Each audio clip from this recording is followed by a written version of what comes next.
are you? I'm good. How are you? Fine. I'm really happy to meet you again Yeah. on the podcast. Thank you again for sharing your story. You receive a lot of message after the French version, Yes. and today we're gonna record the English version. Yeah. Exciting. To start, can you present yourself in few words, please? Yes. All right. So my name is Lorraine. I've been living in Australia for 12 years. I came for the first time 15 years ago and I found love here.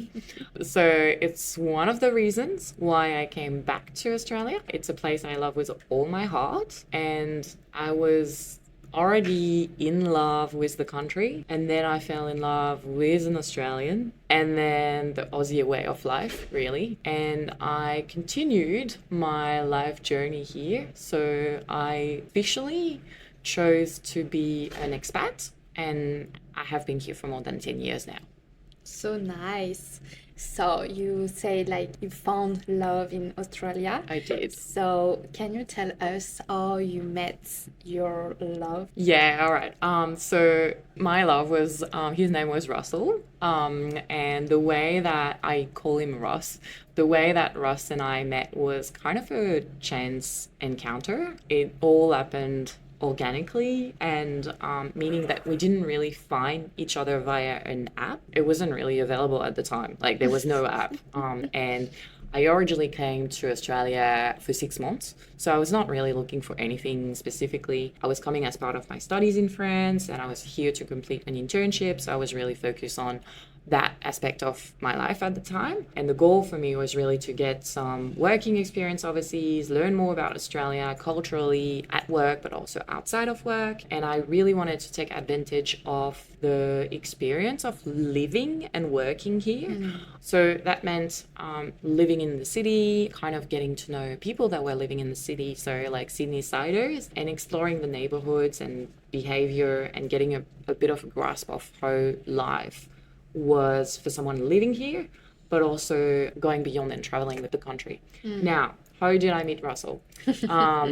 I arrived here in 2010, in February. I was 19 at the time, so I was kind of a bit of a baby. And I had been dreaming about coming to Australia since I was young. I was having numerous conversations with my parents to let me go on a plane and discover Australia. The deal was that I get the equivalent of my high school certificate, and if I had good grades, then they would let me go on a trip.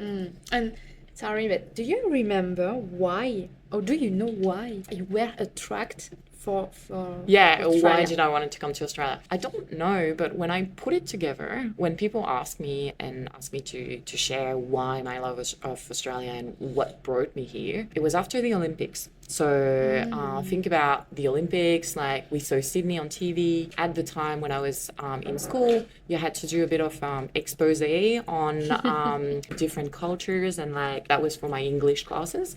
So I had chosen the topic of Australia. So I kind of like got cultural facts about Australia. So the landscape of Australia, the thing that it's a big country, but also talking about the cultural, like the pop culture. So what are the movies about Australia, or what is the music about Australia? So then the Australia movie with Hugh Jackman and Nicole Kidman was out at the time, and I thought it was a really beautiful country and also storyline.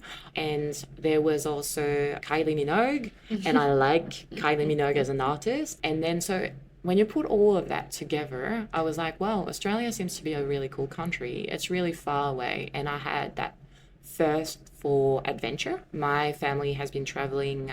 My mom and my auntie were travel agents. And so it has been kind of like part of my DNA in some aspect. And I really loved speaking English. I knew it was something that I wanted to do after I graduated from high school. Don't know if you can call that a graduation, but after I completed high school, I knew I wanted my studies to be lingual, and to learn other culture and other languages. So I was very much into English and Spanish, and I still am. And then I learned a few other bits and pieces of language after that. But I wanted to discover myself, but I also wanted to discover other people because I thought that would help me grow as an individual.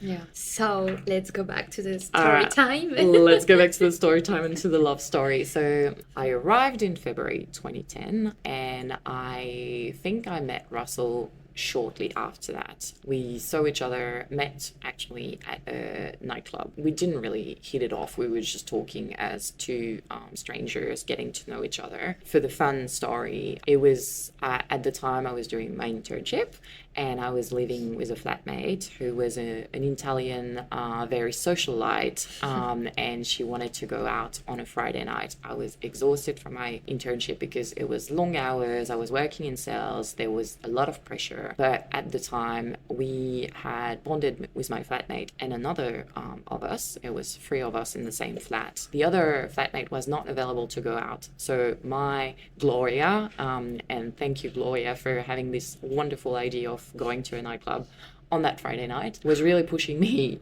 to go. Can we go out? I need to go and dance. I need to have fun. Let's do it. And I was like, okay, I just wanted to have dinner and chill in front of the TV, but I'll go and have fun with you. And then we got to the bar, and she could tell that I was not necessarily in the mood to party or like have a big night, but she wanted to spice things up a bit. And she said, okay, let's do a challenge and let's go together towards a race of like the girl that gets the most drinks from stranger is gonna win. I was like, okay, but I work in sales. You're gonna have to give me a strict KPI or a strict objectives or goal.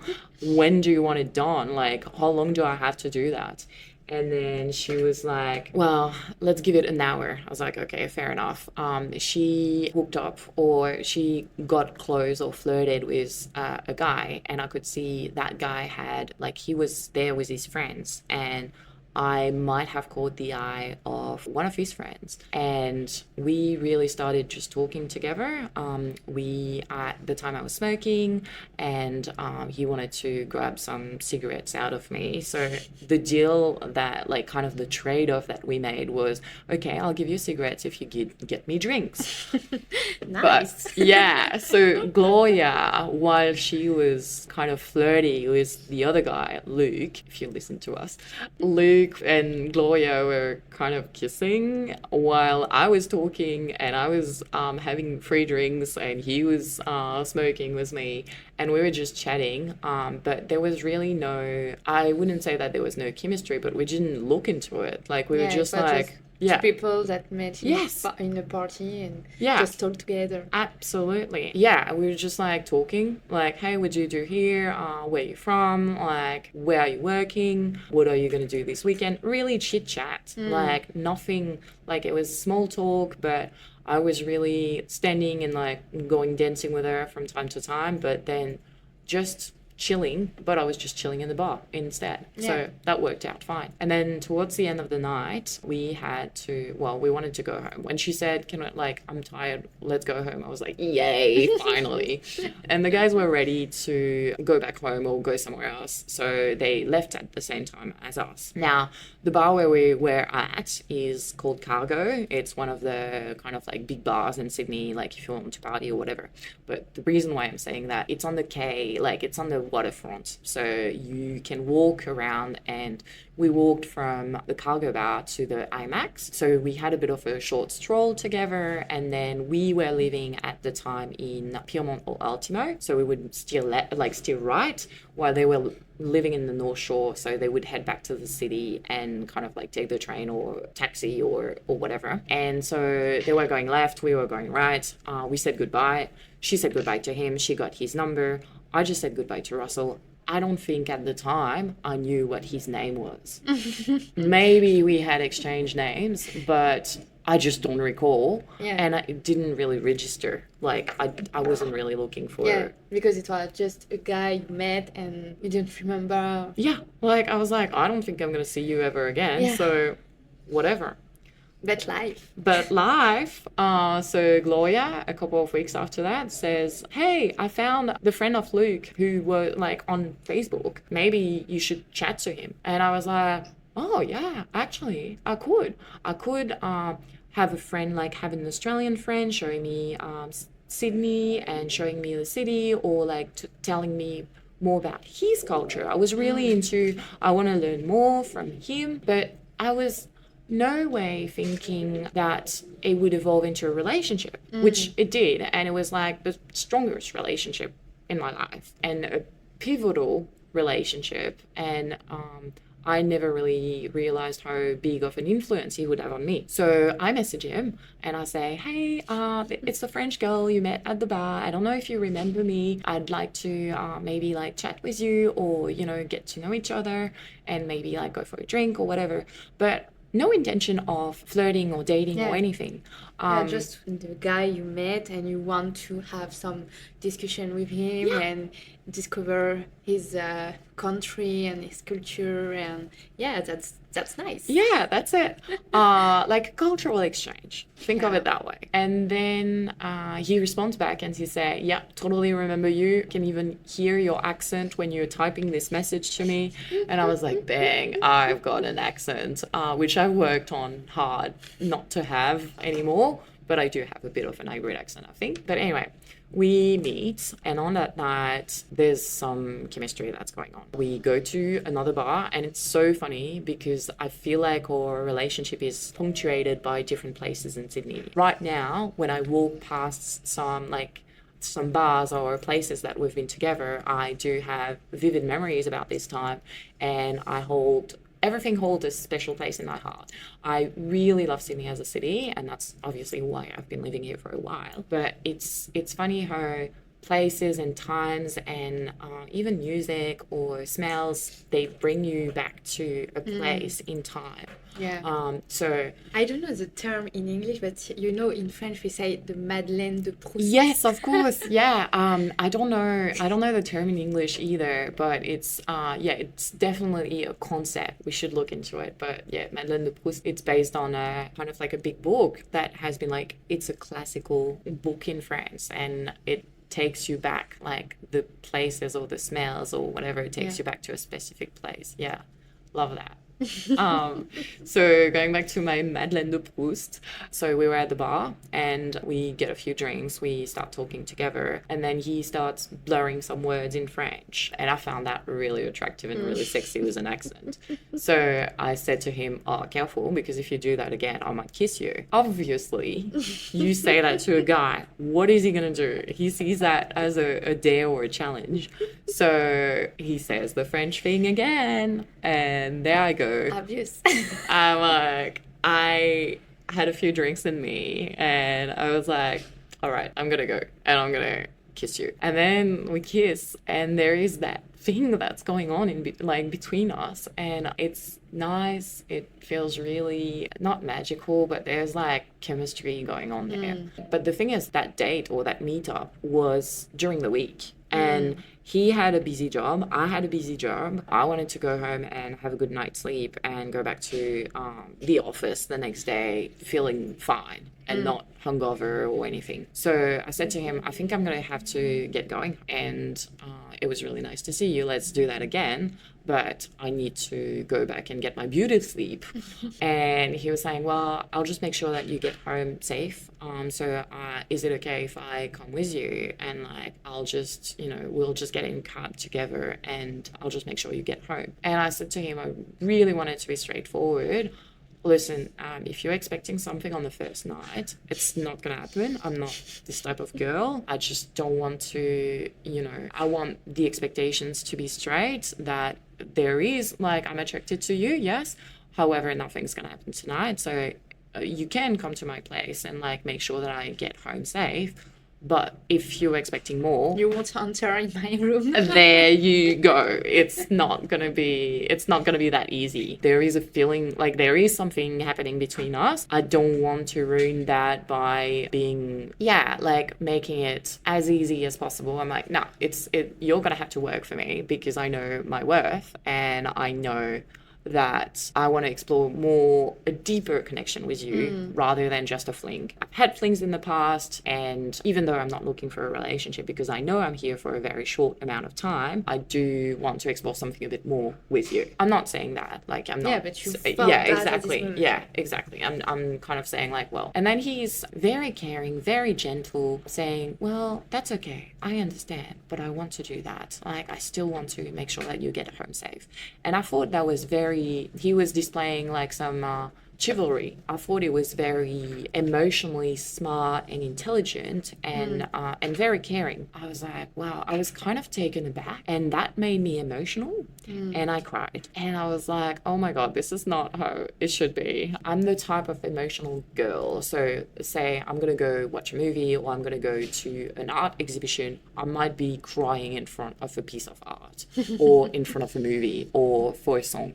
So you have to understand that I am a bit sensitive, but he was not afraid of that. Like, he saw me crying and he was like, oh, are you okay? And I was like, yeah, I just found it very touching and endearing that you want to take me to my place, knowing nothing's going to happen, but you just want to make sure that I get home safe. You were like surprised, like, yeah, he acted like that. Totally, because I had been in a few relationships before, and I have always been very independent, and the people that I had seen were kind of not necessarily caring and nice, but not necessarily going that extra mile, which Russell was doing. They were maybe selfish. Yeah, or just into their world, and I think Russell was more altruistic in some kind of way, and I think that's just what his personality was. So fast forward, we do end up getting in a cab because at the time I don't think there were any Ubers. So we get a cab, we get to my place, and I said to him, oh, well, do you want to come in and just we can continue and have a chat? And then we actually, like, he comes to my place and we talk for most of the night, and then we fall asleep on the couch, cuddling, like snuggling up. But nothing happens. But it was nice. It felt like there was some intimacy or connection and kind of closeness without it being too fast. And so nice, so lovely. And that's just really how it was, how our relationship was, how he was, and how he taught me to be. What I was really mindful at the time is that he lives north of the bridge. And when you're in Sydney, north of the bridge is a thing. You live below the bridge or above the bridge. And he was doing a detour to come to my place and drop me off at my place. And at the time, we didn't know whether he was to head back to his place, but obviously stayed at mine. When we wake up in the morning, I get ready to go to the office. He's got his bag. He was at the gym before meeting me, so he's got some change of clothes or whatever, so he's going to go straight into the office. But he walks me to my office first. Again, into that chivalry thing. He could have just gone straight to his office, like we split from my place. No, he did walk with me, and then he said, let's see each other again. And Gentleman. Really gentleman. But then what I learned after is that he's got a smaller sister. And he probably takes care of me or behave with me like he would like someone to behave with his sister. Yeah, I can see that. So he's very empathetic and very friendly, but also mindful of where I am, what's happening in my life, and and very emotionally intelligent. Very intelligent and very smart altogether. But that's, at the time, as I said, I was 19. So I was a baby, and he was only 3 years older, so he's 22. But you can tell there's a depth to the way that he functions, and that really is attracting me. So fast forward, we see each other a few times. One time I said to him, oh, I'd love to go and explore the Hunter Valley, and it's a wine region, about 2 hours driving from Sydney. I don't necessarily want to drive myself, but I know he's got a car, and I'm like, okay, would you like to come with? And would you like to make it a bit of a getaway together? And he said, yeah, excellent idea. Like a romantic trip. Totally, just like in the movies. So at this moment, you were together? like in a relationship? We had been seeing each other, and we were kind of in a relationship, but we didn't really formalize it. We didn't make it Yeah. official. We had said that we were not seeing other people, so we knew. So you were exclusive? Exactly. So we Okay. knew it was an exclusive relationship, but we didn't label our relationship. We didn't say that we were boyfriend and girlfriend. Yeah. You knew that you have to leave Yeah, Australia? exactly. So I didn't really want to get myself in a relationship, even though I could feel that I was catching feelings for him. Yeah. I could feel that I was falling for that guy because he was just an all round up great guy, and anyone could have fallen for him because he's just this amazing human being and just charming without wanting to be charming, without being a player, without being, he knows his worth, but he's not gonna, he was very humble. And that was just refreshing. Like from the previous people that I had been with, he was a very beautiful and magical soul. So we go to the Hunter Valley, and on the way back, so we spend the weekend there, a very, very nice weekend. He had organized for us to go to a restaurant, and it was a very beautiful moment. I try and spot kangaroos in the wild. We can see kangaroos in the car, so it's really cool because it's kind of like my first real kangaroos that I'm seeing in the wild. So it's like magical moments, and just like you say, just like in the movie, like a bit romantic and really cute. And then we head back to the city, and on the way, about half an hour drive from the city, he tells me, oh, I need to pop in by my parents' place. Is it okay if we go together? Are you okay with me stopping by? Oh, what do you want me to say? I'm like, I'm in the car, I can't really say anything, like, no, drop me to the station. So I'm kind of low-key and say like, yeah, sure. In my head, I'm freaking out. Like, we have been seeing each other or being together-ish for 2 months at the time. I'm going to meet his parents. That's a bit of a big step, or like... No, for you it was a big step. But Yeah. and you think for him it was the same, like, or it was just normal to present you? Yeah, I think it was just like a casual, like, oh, it's It's just not gonna happen. officially, No, like, exactly. It's hey. just like, oh, here's my friend or whatever. But I think his parents knew that we were away for the weekend, so they knew obviously that he was seeing someone. But it was not necessarily like when you're in a couple and when you're in an official labeled relationship, when you say, oh, would you like to meet my parents? Well, you're going to dress up, or you're going to put makeup on, or you're going to do your hair. I was Yeah. coming back from a trip, like, it was just like, it was a Sunday. So Yeah, it was not your best moment. no, to meet I was his not people. prepared.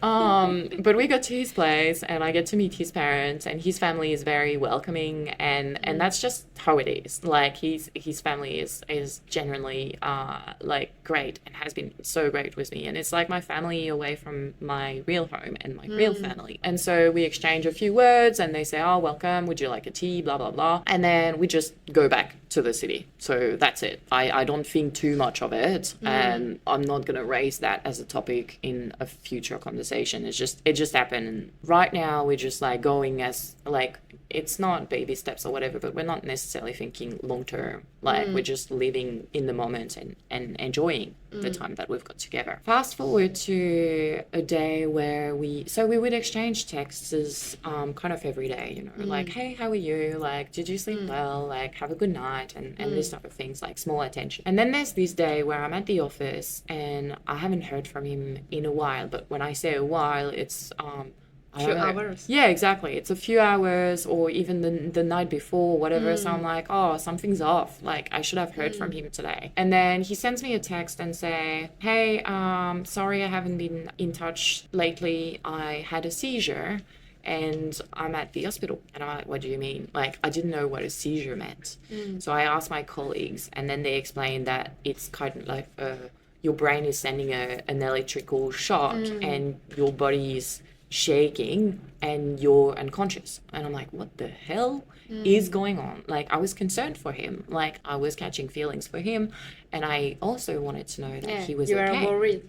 Yeah, absolutely. I was worried, and I really wanted to make sure that he was okay. And so I texted him and I said, well, which hospital are you in? I can come and see you. What I didn't know was that he had actually been sleeping in the hospital. So the reason why I didn't hear from him the night before was that it happened on that night, and he had been in the emergency, and kind of like the doctors were checking on him, and he was going to meet a doctor later on that day. And he's like, yeah, okay, you can come, but I'm with my parents and so on. And I was like, well, okay, but I've seen your parents. So it was actually a blessing in disguise that I had met his parents before, because that was a bit of a very formal way to meet them if I were to have met them in the first time in the hospital. So he's like, yeah, you can come, but you know, like I can also like have space. And I was like, okay, but I'll still come. It was important for me to be there. Yeah, for you him. felt like it was important to you. Yeah. To go see him and talk him and see what's happened and Yeah. how he feel and things like that. Yeah, I want to be there for him. I want to be supportive. Yeah. And I think that's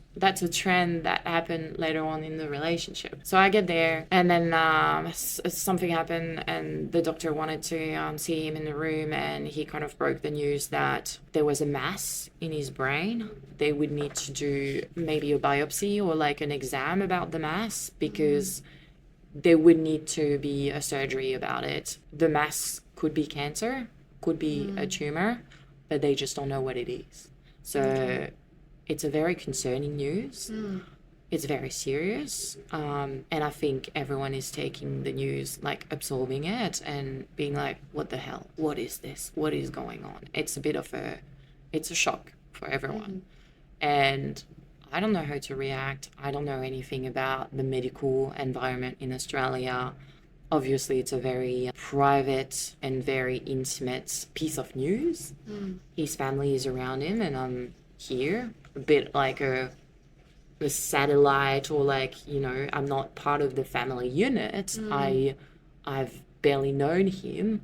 I don't know much his family, and yeah. And you were here when you discover this news. And It's a bit vague. I can't remember if the doctor was around. Like, I think I was around there, and the doctor was there, but it's because it was a while ago. Fast forward, and he decides to have surgery. He gets a very great surgeon, and I think we're all very grateful for him to have been operated by that person specifically. And then it comes back with the result that he's got a GBM, a glioblastoma multiforme, and that's a rare type of brain cancer. There's not much survival rate, so we know that he's kind of doomed to have cancer and to have serious cancer and to have treatment to get rid of the cancer. We learned that the stage of the tumor is quite advanced. You've got 4 stage, and his is close to 4, so going to have a long-term illness, and he's going to need to have treatment. So when you think about treatment, that means chemotherapy, that means radiotherapy, that means he's not going to be able to work. It's a huge change in his treatment. life. Like his life is changing so much from that diagnosis. He's 22. Really young, and he's just starting his life. He's a graduate at a consulting firm. He works his ass off, like 60 hours a week. His entire soul is being eaten up by a big corporate. He's trying to enjoy life, and he's been traveling overseas, and, you know, like, it's the stage that you're in your life to discover who you are, what you want in life, have fun, all scrapped by that one diagnosis. And you, at this time, when you learned what's happened and the fact that you have feeling for him, what do you think in your head at this moment? Fuck. Like, literally, I'm like, what the hell is gonna happen? How are we gonna navigate that together? I'm here. So that diagnosis comes in June. And you have to leave I have to leave the country in August. Okay, so 2 months after. Yeah. So I'm going to be here for 2 months. I can support him for 2 months and be as caring and here for him and present for him as much as I can, because I care for him. Like, he's a friend. He's a, like, we've seen each other. He's more, obviously, more than a friend. But I want to be here for him. I want to help him. I want to be by his side. Yeah, exactly. I don't want to be a guiding light, but I want to bring some light into his life, because everything is darkness at the moment. I speak to my work at the time. So I speak to my managers and my internship, and I say, well, this is what's happening. So is it okay for me to go and spend some time with him for his treatments? In July, it was my birthday as well. So my parents had kind of gifted me with a trip around Australia. So I knew there would be 2 weeks where we would not see each other. So I wanted to make the most of the time before and after. He also decided to go on a meditation retreat for 10 days, a silent meditation retreat, and it was kind of like a bit of a spiritual awakening and so on. I was super scared when he said to me, I'm going on a meditation retreat, because I was like, oh my God, he's going to break up with me or whatever. Like, he's going to scrap all the superficial things or additional things in his life that he doesn't need, because right now what he needs is to focus on his health and kind of make sure that he's okay. But then he comes back from his spiritual retreat. It's about the time where I'm almost finished with my trip, and he says he's very grateful to have me in his life and that he's really very much looking forward to seeing me again. And I was kind of a bit relieved. I'm like, oh, great, he's not getting rid of me yet. So then comes the end of July and comes August. I have been going with him to the hospital, so I know he's kind of like, I know he's nurse and I know he's doctor and I know he's surgeon, and so I'm familiar with that world now.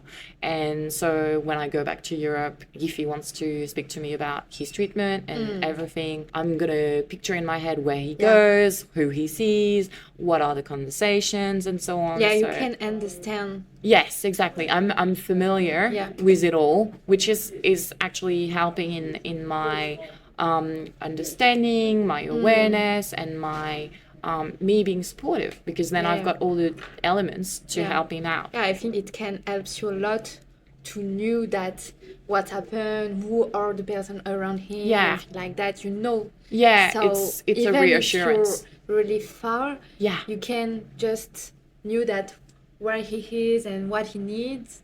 So that was really nice for you. Yeah. So it was nice for me to have a bit of a background or overview of what was happening before I had to help him. Exactly. And to be here for him.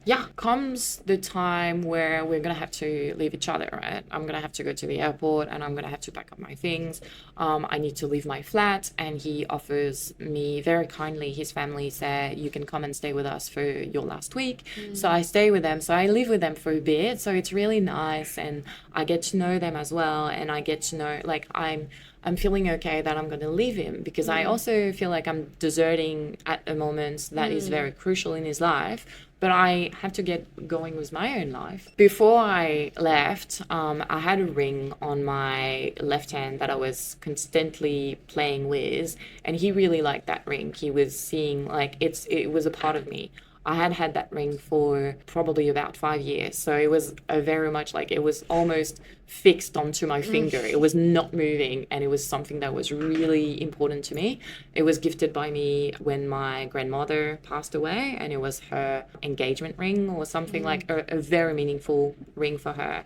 And my grandma was kind of like very protective of me, and when she passed away, I had a bit of a hard time without her. So I always had her close to me, my heart, my hand.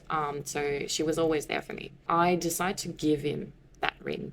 And so I buy a necklace, I put that ring on the necklace. It's funny because a couple of days before we had the conversation, I said to him, I'd like to be Facebook official. At the time it was a thing. And I could sense that he was not really into it. Like, he didn't really wanted that to be published. And like, he was a bit of a private person. Fair enough. Like, he didn't want it to be official. But going back to what are we? Are we a couple? And blah, blah, blah. So my very feminine or like side was like, whatever, you don't want that, okay. But I was like, okay, well, I'm not going to be able to push too much in that direction. So I'll let it go, and then we'll see when I'm in Europe or whatever what's happening. But for me, it was a bit of a reassurance. Like I would have liked us to be Facebook official or whatever, so then people know. And he can't really flirt with other people or whatever. Well, he can, but like I don't think that would be that type of guy. So 2 days after I give him the ring, and then that's kind of like an obvious moment for him. He's like, okay, well, he was obviously very grateful, and he was like, oh, you sure? Like, no, it's a really important thing for you. I was like, no, that's fine. Like, he's like, but that's a family heirloom. And I'm like, yes, but I want to give that to you because that ring has protected me so far. And I want that ring to protect you now. I'm not going to be able to be with you.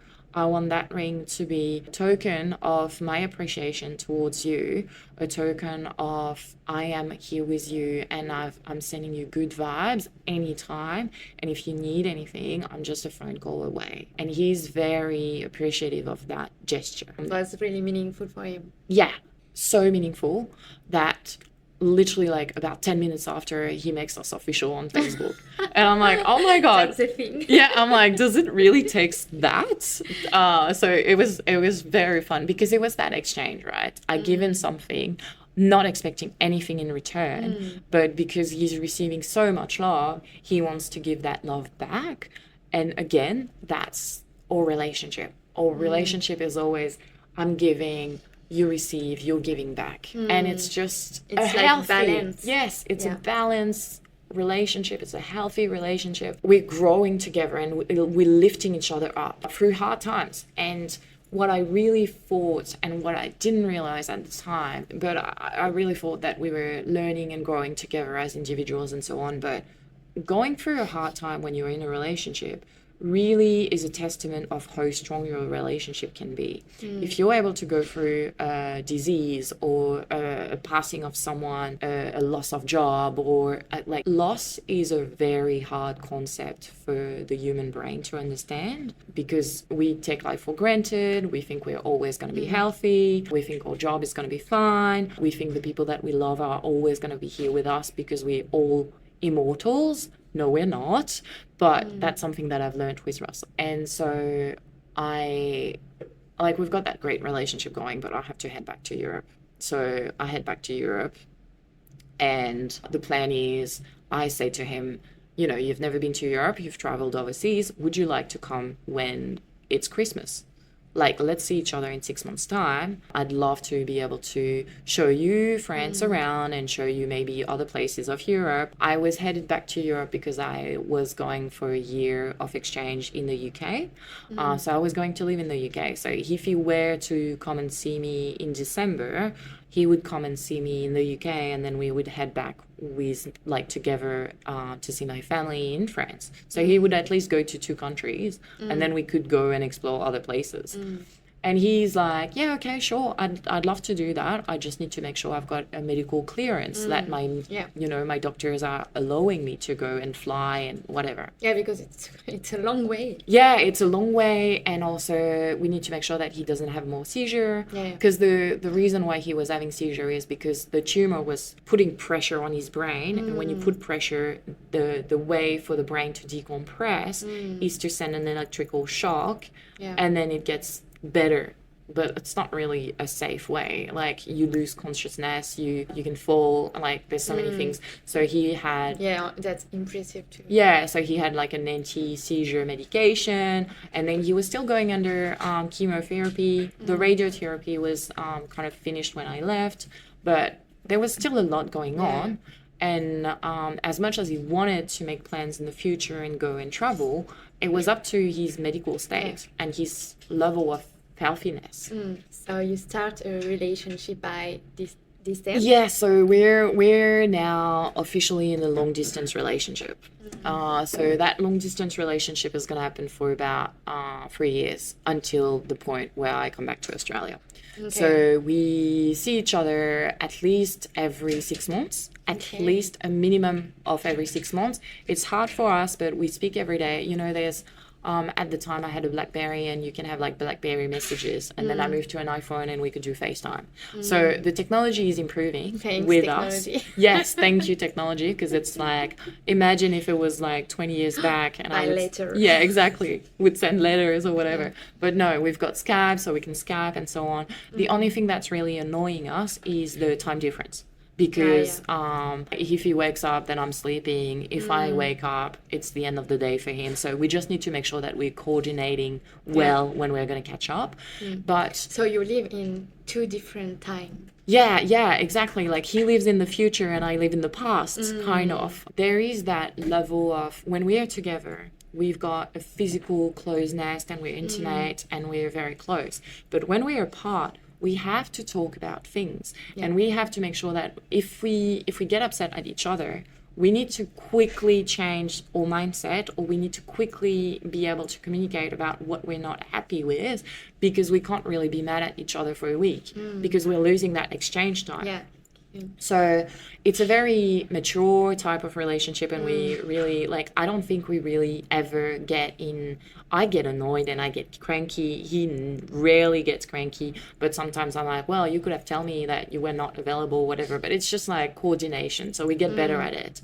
And then he comes to the UK. So he comes and visit, first time in England. We have the best time. Like, we spend Christmas with my family. I decide to surprise him and we go to Venice. So romantic. Yeah, a bit of a romantic trip together. I'm at university in England, and all my friends are aware that he's sick, and they're also very nice and welcoming with him. But then we go on, he goes back to Australia, I stay in the UK, he comes back in summer, then I go back for winter. So there's like back and forth, and we're traveling. Up until 2013, where I decide to officially move to Australia. So I finished my studies. So 3 years later? 3 years later, I have finished my studies, because the first time I came to Australia, I was in my second year of undergraduate degree. So you moved for your last year of exactly. master. Yeah, exactly. So I have exhausted my visa, my working holiday visa, the first time I came to Australia. So I'm looking at other options to stay in the country lawfully. So I'm going to come and do a student visa. So I'm going to come and do my master's in Australia. That's going to buy us time to see if we can live together, if we can be a real relationship, and maybe explore a de facto visa, which is a relationship visa, and then we'll see how it goes. My plan is to come to Australia and maybe stay for 1 or 2 years, maybe 3, and then the plan is that he's going to learn French, and then we go back to France, and then he can work or speak and kind of like practice his French in a real kind of life situation, and then maybe we head back to Australia or whatever. Like, I don't know where I want to live. I don't know what I want to do with my life. I know that I want to be with him and I want to be near him. And whatever happens, if we are together, everything is going to be fine. Yeah.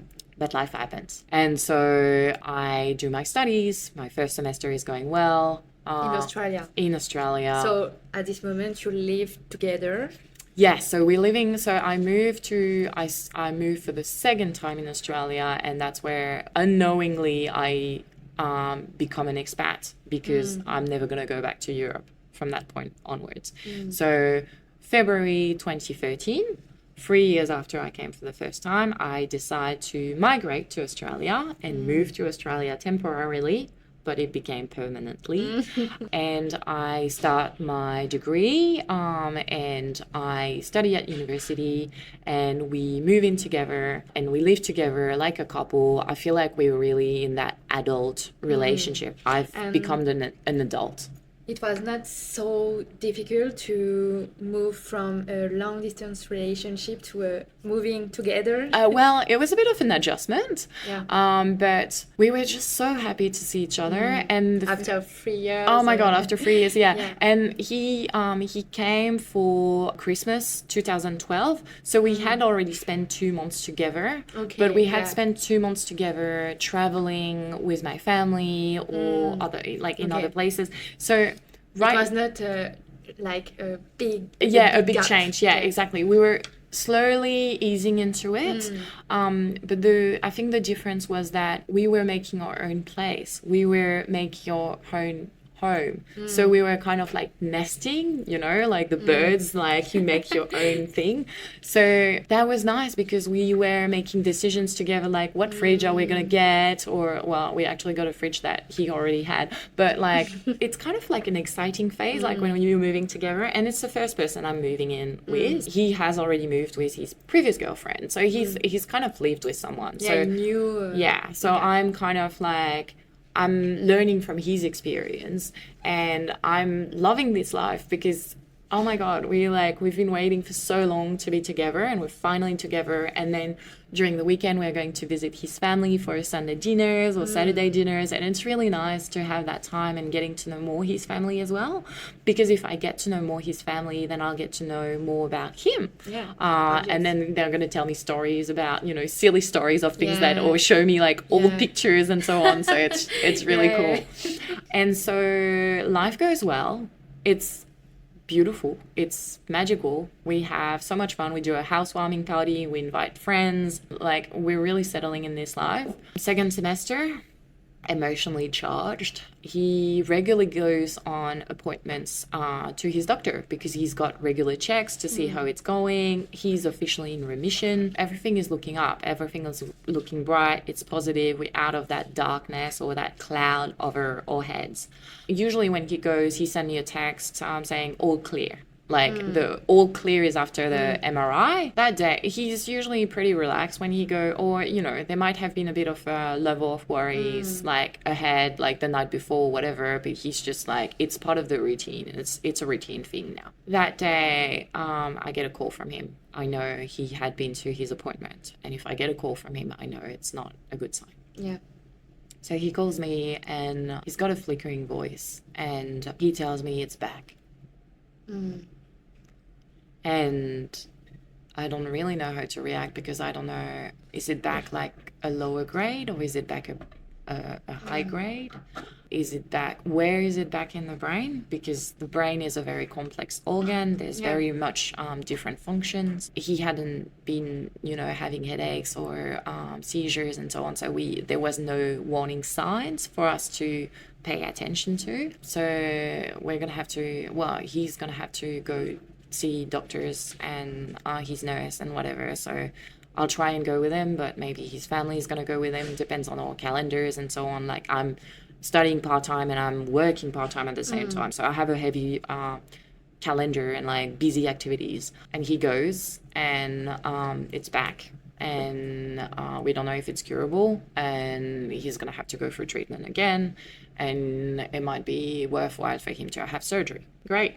We're in this again, but that's okay because it's fine. We're going to make it work. We've been through it. It was successful one time. There's no point. Like, there's no reason it's not going to be successful another time. Well, I was probably a bit too optimistic, probably naive. I remember the first time he told me he had cancer. For No, me. I think you have faith. Like, Yeah, you do have can't- faith. Yeah. you can't act like, oh, it's down. Or Yeah, fair. Yeah. let it go. Think that it's doomed and it's finished and it's like the end of the world or whatever. No. So yeah, we keep faith, but he's going to have to go and do another surgery. It's in a more tricky position in his brain. He's going to have to take chemo. He's going to have to take anti-seizure as well. And his state is slowly deteriorating. I can see there's like different changes. So he does the surgery. It goes well. The surgeon, so Russell would be in a ICU, intensive care unit. After, it's kind of like the recovery and after the anesthetics, they're going to wake him up slowly. But then the doctors comes and speak to us and say, well, it was in a very different, like, tricky location of the brain. I'm not sure if he's going to be semi-paralyzed. And I was like, what is going on? His surgeon was very known. His surgeon's name is Dr. Charlie Teo, and he's very much known to be a bit of a daring person in terms of surgery. He tries things that other more traditional doctors would not try. And that's the reason why Russell chose to have Dr. Theo doing his surgery, because he wanted to give himself the best chances in survival. So he wakes up. He's not as paralyzed, but that's okay. It's December and he's getting better by February. February, my mom comes. We go on a trip, the three of us, because I want my mom to discover Australia. That's her first time in Australia. And around Valentine's Day, we go to Hamilton Highland and Whitehaven Beach. And so a very, very beautiful, like the Whitsundays Island are a very beautiful place in Australia. And I'm kind of expecting I'm coming up to the end of my visa. I'm finishing up my master's. So my student visa is going to run out.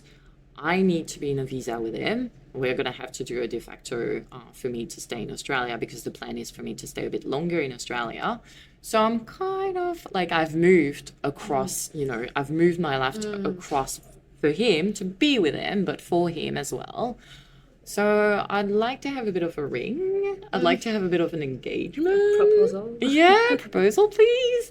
I'm not necessarily asking for it. Like, I'm not begging on it, but wish. Yeah, one of my favorite stores is Pandora at the time.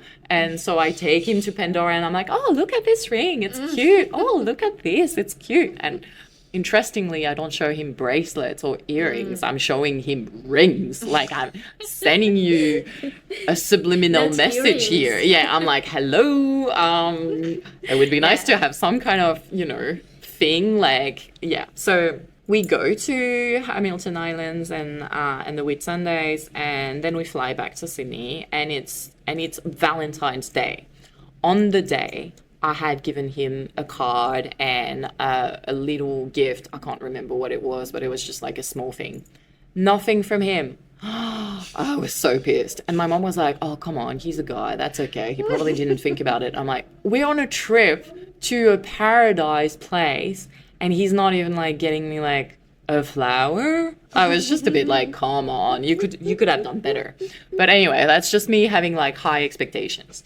But he's exceeded all my relationship expectations, so I really shouldn't really take that against him, like hold it against him, because he's done so much more. Like, he's not very much a gift giver, while I am. So I just need to readjust my, mental state. Yeah, my love language. Well, yeah, at the time my love language was gift giving. It's not anymore, but I'm still very much I like to give little gifts to my friends and my family and my partners. Attention. Yeah, just to show I've thought about you. It's not a big thing, but there we go. It's like a little thought about you. So anyway, we get back to Sydney. I think he's learned the lesson, because the next day, so we get back home. The next day, I've got a bunch of flower on the table in the living room, and I'm like, oh, that's so sweet. And he's like, yeah, I'm so sorry for yesterday. I didn't give you anything, but you really mean something to me, and this relationship is really a lot, and I'm so ever grateful that you are here for me. And I was like, oh my God, I felt like a bitch. Like, I was like, oh my God, yesterday I was just like being too dramatic for something that's not really super. That's the relationship we're in, right? He's always bringing perspective to me. He's always putting things, and I'm just like, oh yeah, he's got that big picture. He's taking me into the big picture. And I'm too much caught in details and small things and whatever. And I'm just like, oh, yes, that's right. There's this and that and so on. So anyway, he gets me a bunch of flowers, but a couple of days after, we're having dinner with his family, and he stops the music for some reason, and we all thought, his sister thought that he had a headache, and like I was like, oh, he stops the music, okay, maybe he doesn't like the music anymore. No, he's actually getting on and like down on one knee, and he's gonna propose, and I don't realize, and I look at him and I'm like, what is he doing, his shoelace? No, he's not. He's actually got a ring and he's proposing, and I'm like, what the? And I always thought I wanted to have a proposal with everyone around me looking at me and like being the center of attention, although that proposal is a very intimate moment. We're with all families. My dad is not here because he's in France, but he has asked my dad whether he can, like, I'm asking you her hand. Again, chivalry, gentleman, up until the end. He's obviously proposing, and obviously I'm going to say yes. I'm beyond the moon for him just asking that. And my mom's like, oh my God, this is like, everyone is so happy for us. My mom goes back to France, but when she's still around, I was like, okay, let's go and try wedding dresses. And she's like, whoa, whoa, whoa, whoa, you're going too fast. And I was like, well, yeah, but when's the next time we're going to see each other? And if I want to try a dress with my mom, might as well do it now. And she's like, yeah, okay.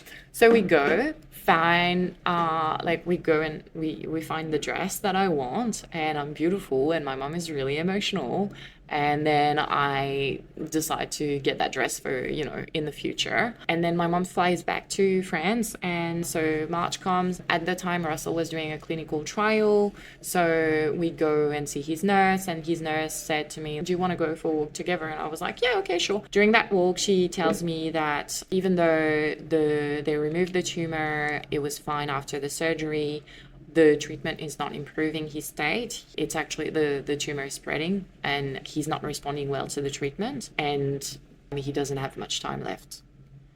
She's kind of telling me, like, from based on what we saw in the past, he probably has 8 weeks left. Oh my God. Yeah.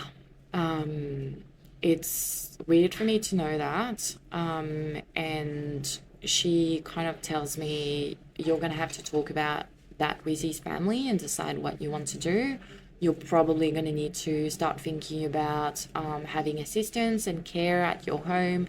So maybe have a nurse come and help. He might not be able to walk as much. You might notice different changes in behavior because the pressure of the tumor on his brain. At the time, we decided to push forward the wedding. So the wedding was meant to be the year following, but we decided to make it happen in May.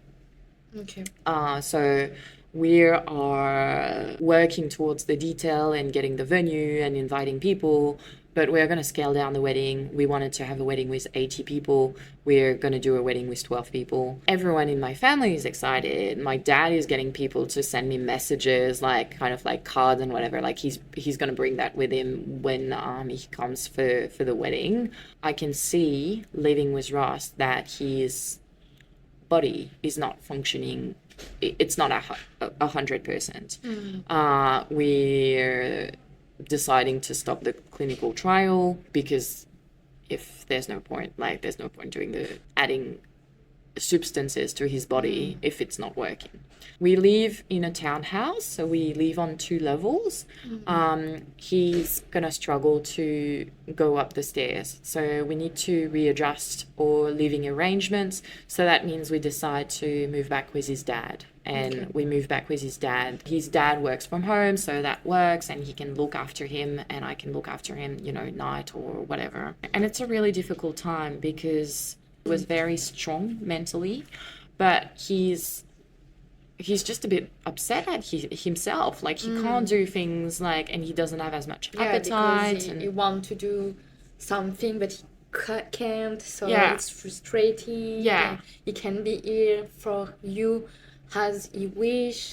So it's a bit tricky, but we're in this together. We're gonna make it work. I changed plans for the wedding because I'm the one kind of doing the logistics and so on, and then I ask him for some things and so on. So we go pick his costumes, we go pick the rings, I pick up the flowers, and so everything is ready up to the point where we again need to push the wedding forward, or we actually need to change the location of the wedding because he's not going to be able to travel. We wanted to go to Palm Beach. We're not going to be able to do the wedding in Palm Beach. We're going to do it local because we don't want to put him in a car, for him not to be comfortable and so on.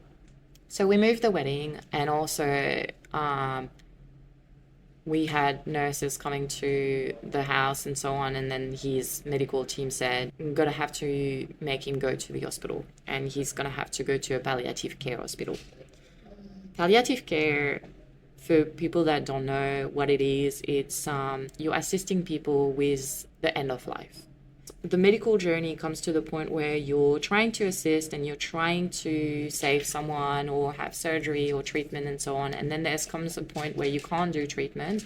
So you just want to make sure that this person is comfortable in their end of life. They're nearing passing away. We do the wedding. It's such a beautiful day. It's a funny day as well because we forget the rings, but it's close to the hospital. So his best friend take off his shoes, run towards the hospital, which is like about like, I don't know, 800 meters or whatever. So we're in Wahroonga. He is in Neringa's hospital, which is kind of like the palliative care hospital there.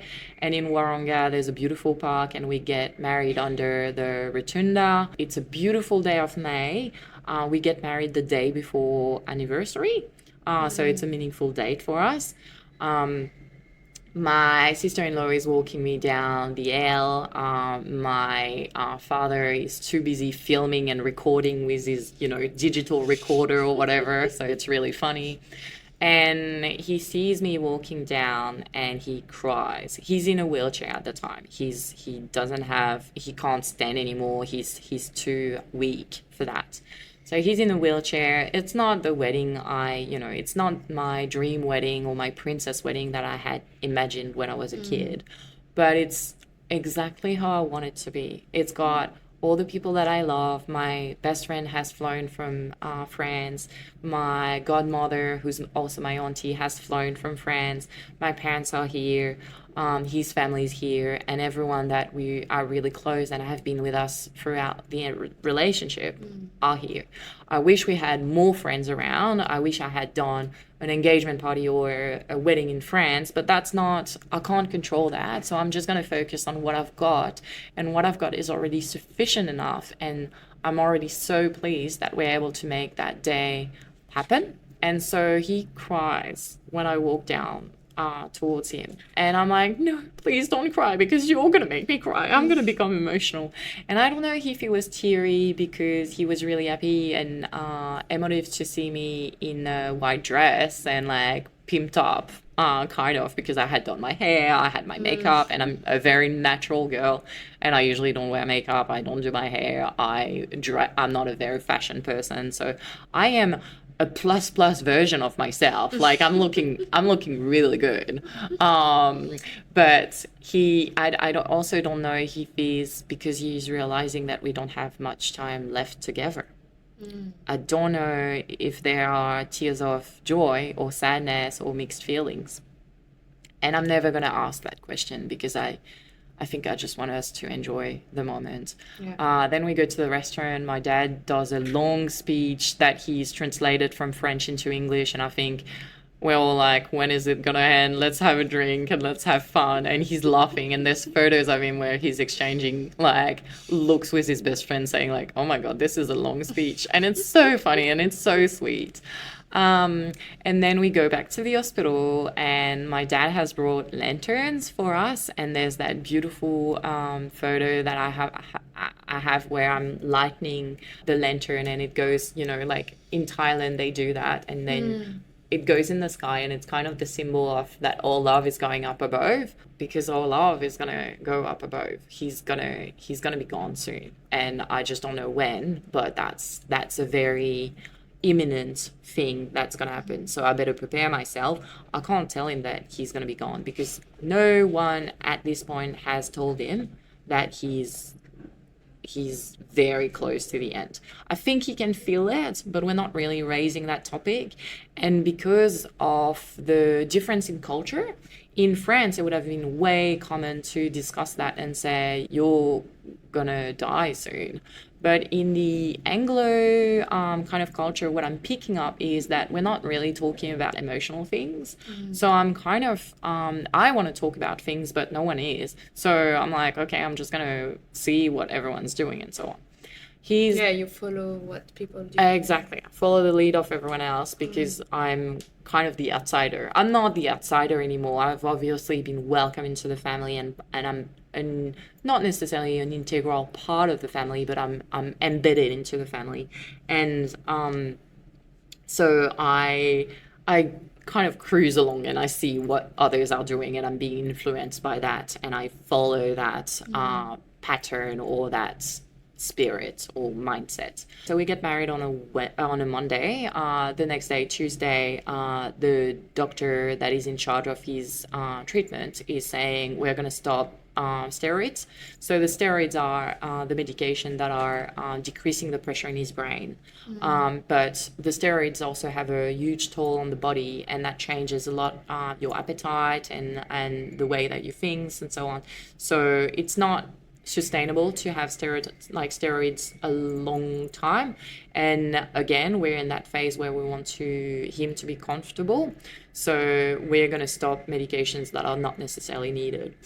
Friday or Thursday, we wrangle all the people that he loves, and they come and kind of say goodbye. It's hard. In between that time, so in between these few days, we receive the photos from our photographer. So we show the slideshow when people are coming, and they're all very emotional because they're very grateful that we went through that. And the friends that we're inviting were not at the wedding, so they haven't been able to share that great moment with us, but we wanted them to be involved in some way. It's hard to see him like this, but I hold on his hand and I tell him I'm going to be here for him, and I'll always be here, and I'm sharing that moment with him. So yeah, you've been with him until the end. Yeah, I'm with him until the end. We're married, but we've been married for 11 days. So the day he passed away, it's our 11-day anniversary or whatever. So it's a very short wedding. It's a very short marriage, if I may say. The day where he's gone, my mom was still around. My family had gone back to France, but my mom stayed around because she knew it was coming, and she wasn't working. So she thought I could need the help when that time would come. And it was very precious to have her as well, because she was a bit of, like, help me standing up. And she stays in the hospital the night before he passed away. I don't know why, but we decide that she's going to stay in the hospital that day. I can't remember the reason. But then in the morning, she wakes me up, and she's clearly disturbed. She's clearly stressed, and she's sad about something. And she tells me he's no longer breathing.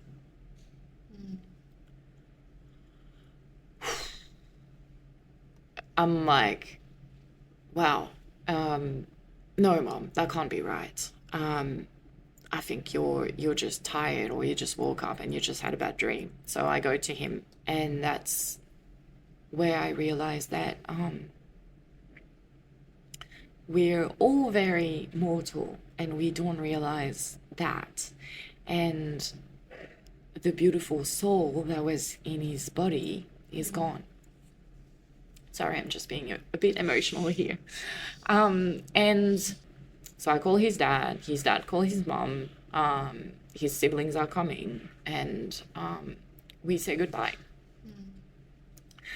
And as much as you can prepare yourself to say goodbye to someone, as much as there was that, there is a notion that a friend taught me, it's anticipated grief. So as much as I knew that death was coming, I was still not face it in front of me. You're never prepared. No, exactly. You're never prepared. I think the hardest part for me to deal with that was the after. The topic of death is such a taboo thing in our culture, whatever it's in the Anglo-Saxon culture or in the European culture or the Latin culture. No one wants to talk about death, but we're all going to go through it. Like, let's just be realistic. And I think what the perspective that has given me is that I want to live my life to the fullest. I want to be as cheerful as I can. I want to be in control of my happiness, and I want to bring happy vibes to all the people around me. I want to be entertaining. I want to be fun. I want to have a great career. I want to travel lots. I want to be able to have the best life, because I live my life for myself, but I also have to live my life for him now. I don't believe in heavens or afterlife or whatever. I hope that it's happening.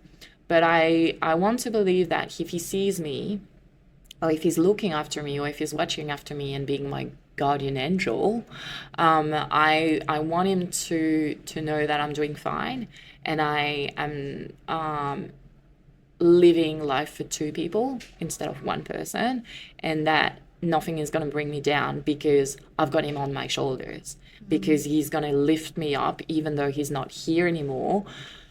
You have him in your heart. I have him in my heart. He's never going to be forgotten, and that's what I'm always sad when anniversary dates are coming, because there's about half of my friendship group, if not more, like my really strong friends and my really close friends, have known me after Russell, so they've never met Russ, and they've seen me struggling in relationship and not necessarily be happy, because I had the happiest relationship but I've lost that.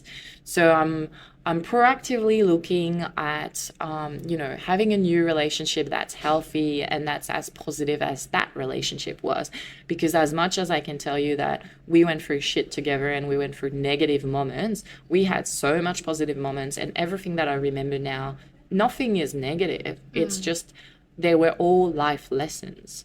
And what he really made me realize is that love is really everywhere. It's not a romantic relationship, it's a friendship, it's a family relationship. It's about caring and being supportive about someone that is close to you, or not necessarily close to you. It's you being a caring individual. That's the definition of love. That's my definition of love. And it's also the small acts of kindness, and it's the energy that you bring into a place or a room. That's it. That's what I learned. And I think the one thing that I really wanted to say is that he taught me about love. He showed me how to love him. He showed me how to love myself. But most of all, he taught me how to love life and make the best out of it. And that's really the biggest lesson that I've had in that relationship. Now, That's so beautiful what you say. I have a question, like 10 years after this deeply moving and touching story, what advice would you give to someone experiencing a grief like you had? yeah. So it's grief is very difficult, because it's gonna take there's an academic or like a research concept that says that grief has 7 stages, and it's a curve. It's a J curve. It's called the Kubler-Ross curve, and usually you go through denial, depression, bargaining, and getting back up. There's a few different other stages in there, but that's the most curve about it. I would say take your time, because healing is not something that you can proactive about, like being proactive about healing, and you can do things that are around self-care, but there are going to be moments where the grief and the sadness and the bereavement is going to come straight in your face, and you're not going to be able to realize what's happening, because it's just your brain that's reactivating a part, and it's your subconscious, that's your memory that's working through something. So for me, it has happened with a smell or music. There is sometimes I hear music in a shopping center or whatever, and I'm like, oh man, that's a song that we had with Russell, or that's a song that Russell liked. And sometimes it's the smell of something. Like I still have one of his perfume bottles, and when I go through a really, really difficult day, I spray one pit of his fragrance, and that calms me down. But I do it very scarcely, because I also know that the smell associated to him now is a sad smell. It's he's gone smell. Now, so I'd say take your time, look at that curve, look at that concept, because that's going to help you realize where you're going through and what you're going through things. And I'd say take care of you. It is a bit of a roller coaster, and the emotions and feelings will come without warning. And you may not be able to control how you react. So sometimes it's just ride it out. It's kind of like you're caught in a storm. There's nothing you can do. Just sit still, and it's gonna, everything, these too shall pass. That's what they say in English. It will become better. There is always, like, if you're going through a moment of darkness, light is gonna be there. If you're going a moment of light, like it's very luminous, there's going to be darkness. So always think that there are gray, like there is a notion of gray world. And if you're really happy, just be mindful that you're really happy. If you're really sad, just be mindful you're really sad, and it's going to balance out towards the end. I think be surrounded by people and find someone that you can speak with, whether it's someone that is a professional or someone that is a friend or someone that's not necessarily aware of it all. Sometimes talking about it is very therapeutic. I did it a lot in the early stages of my grief. Now I rarely speak about it because it's part of me, it's part of who I am, but I don't want... It makes you. Yeah, it totally makes me. It's a piece of my puzzle, and it's a big piece of my puzzle. It's still a big piece of my heart, but I've learned to make peace with it. And I don't want to divulge that relationship or that side of me to people because it can also make them uncomfortable. People, as I said, death is taboo, but it shouldn't be. It is part of life, and I wish sometimes we could speak a bit more about it because we would realize how much precious life is and how much valuable it is and how much fragile it is. And I think, I guess, one of the things and one of the lessons I would like to share with people that are listening to us is that your health is paramount. Your health is the most important thing that you have in your life.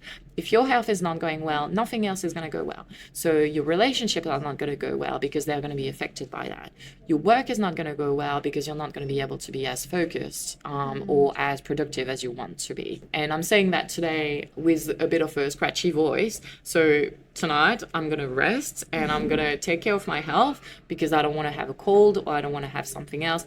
And we've seen that, after COVID, like people were realizing that their mental health or their physical health was really important. And I think we're really headed into a good direction where people are talking about mental health. People are talking about being supportive. There's things about are you okay days or like where you talk about how you're feeling. And I think we should be a bit more kind of in tune with what's happening in our lives and be kind to ourselves. And I think from a cultural side of things, I didn't really touch enough on this in our conversation, but I think the English people are not necessarily speaking enough about their feelings. And I think it's really important to talk about how you feel, because when you talk about how you feel, that helps you process what your physical responses are to some of the psychological things you're thinking of. And so for me, speaking about it can be a sad moment, but because I've had so much 10 years is a long time. I've had a lot of time to process the trauma, because it was a trauma and it has been a trauma. So I've had so much, so 10 years is a long time. I've had so much time to process and kind of live through the trauma and getting used to it. I'm fine now. I have moved on and I am a widow, and it comes with a deal of emotional baggage, but I have built that emotional self-awareness and emotional intelligence that I need to take care of myself sometimes when people are pushing me to my limits, or when I'm not happy about things, then my emotional intelligent response is going to be take care of yourself. You can only control what you can control. Take care of your health and be kind to yourself, but also be kind to others. You don't know what battles they're fighting. A lot of people were maybe judging me at the time where I was not responsive by messages and not being present for my friends. But because I had so much to deal with, there's only so much bandwidth that I had in my brain. Now I try and be a bit more caring and supportive with friends, because we all have difficult lives and we're all going through different moments. So I think that's, kind of it for me. I think there's also something very briefly that I'd like to touch on. It's the sense of guilt. When you lose someone, you have a sense of survivor's guilt. Why am I here? Why am I more worthy of living than the other person? Well, it's something that you should discuss maybe with a professional or like look into. I think how I was sad after losing him was that my love was strong, but it didn't save him. And let's be realistic. If love could cure diseases, it would. But it was a bit of a naive way to think that love can conquer it all. But I do think that love can warm up people's life. And that's what I would say. Like, be healthy, be loving, be caring, and don't be judgmental towards other people or towards yourself. Write it out. And the world is a beautiful ocean. Sometimes it's rocky, sometimes it's calm. What is going to help you in life and what it's going to help you making you resilient is that you just need to learn how to be in that water, immersed with your emotions, but also immersed by the environment around you. And your emotions are things that you can control. The environment around you is things that you can't control. So learn to deal with both of it and seek help, whether it's reading books that people have talked and talk about things, or whether it's speaking with people, your friends, your family, or professional psychologists. So yeah. Thank you so much, Lucien, to share with us, and thank you for your moving sharing. Thanks for having me. Yeah, it was really important. Your message is really important, and I think a lot of people need to hear that. Yeah, and I think, if someone is being a carer at the moment and caring for someone that is going through a health issue, the best you can do is listen to them and not trying to influence them in doing something. It's just like guiding them as much as you can. Like, sometimes I wonder if I was a boy to Russell that he would hold on to, or if I was a guiding light and like a bit of a lighthouse. I think just try and be there for them, and that's all that matters. So yeah, that's it. Thanks for having me. Really appreciate that. Thank you. Bye.